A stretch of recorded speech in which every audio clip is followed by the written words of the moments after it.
పెనుగొండలో జరిగిన స్వచ్ఛాంధ్ర కార్యక్రమంలో మంత్రి సవితమ్మ పాల్గొన్నారు. విద్యార్థులతో కలిసి గాంధీ సర్కిల్ నుంచి శ్రీకృష్ణదేవరాయల సర్కిల్ మీదుగా ప్లాస్టిక్ పై అవగాహన ర్యాలీ నిర్వహించారు. ఈ సందర్భంగా మంత్రి ప్రతి షాపు వద్దకు వెళ్లి ప్లాస్టిక్ సంచులు వాడొద్దని అవగాహన కల్పించారు. పెనుగొండలో ప్లాస్టిక్ వాడకాన్ని నిషేధించి రాష్ట్రంలో నెంబర్ 1 నియోజకవర్గంగా తీర్చిదిద్దాలని పిలుపునిచ్చారు.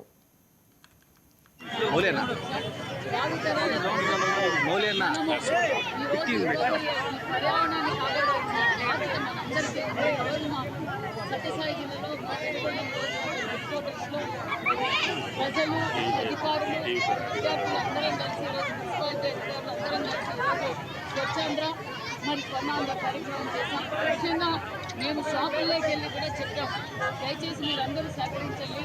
సంవత్సరం లోపల పెను మార్పులు ఈ రాష్ట్రంలో వచ్చాయి. అన్ని రంగాల్లోనూ మనం ముందులో ఉన్నాం.